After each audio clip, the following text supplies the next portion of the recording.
అంటే ఈ విధంగా ఒక ఆధ్యాత్మిక సంస్థకు ఒక అంటే వాణిజ్యంగా ముందుకెళ్తున్న సంస్థకు అలాగే మీడియాకి ఇలా మనం సపోర్ట్ చేయడం వల్ల ఎటువంటి ప్రయోజనాలు ఉంటాయంటారు? చెప్పాను కదా మేడం, ఎంతోమందిని ఈనాడు ఎంతోమంది సమస్యలతోటి, టెన్షన్లతోటి, స్ట్రెస్ తోటి సతమతమైపోతున్నారు.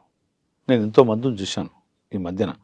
సార్ నేను సూసైడ్ చేసుకోవడానికి కిరోసిన్ పోసుకున్నాను. లేడీ ప్లాట్ఫామ్ మీద చెప్పారు, కిరోసిన్ పోసుకున్నాను, పొరపాటున అగ్గిపెట్టె మీద కూడా కిరోసిన్ పడి ఆ అగ్గిపుల్ల గీక్కోవడానికి కాలేదు. అంటే ఆమెకు ఆ ఫైర్ అగ్గిపుల్ల అంటుకోలేదు.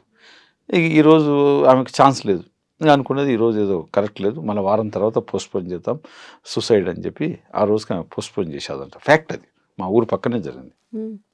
అంతలోపటి ఏమైంది, ఓ 2 రోజుల తర్వాత మన వాళ్ళు ఎవరో ధ్యానం క్లాస్ పెట్టారంట పక్క టెంపుల్లో. ఆ రోజు లక్కీలు ఏంటంటే ఒక గ్రేట్ మాస్టర్ ఆత్మహత్య మీదనే క్లాస్ చెప్పాడంట. ఎంత కోఇన్సిడెన్స్ చూడండి మరి, అది నేచర్గా ఆ ఊర్లో ఆ గుడికి రావడం, ఆయన సబ్జెక్టు ఆత్మహత్య మీద చెప్పడం, ఆత్మహత్య మహాపాపం అని చెప్పడం.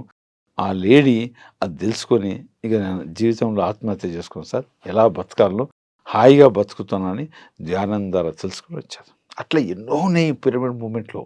ఎంతోమంది సూసైడ్ అటెంప్ట్ చేసుకొని స్ట్రెస్లో పోయి ఎన్నో సమస్యల నుంచి బయటపడ్డోళ్ళు కొన్ని వేల మంది ఉన్నారు. నేను ఎంతోమంది ఎక్స్పీరియన్స్లు ఉంటాను. కాబట్టి మనం చేస్తున్న దానంతో ఎంతోమంది జీవితాలు ఉద్ధరింపబడతాయి.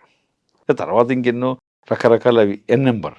అట్లా ఈ దానం అనేది ఈ ఆధ్యాత్మిక సంస్థలకు, ముఖ్యంగా మీడియాకు ధ్యానం చేస్తే దీంతో ఎదుటి వ్యక్తికి ఎంతో అది చెప్పలేనంత ఒక మనం గొప్ప వారికి సాయం చేసినట్టు ఒక అనుభూతి, ఆత్మజ్ఞానం పొందుతాం.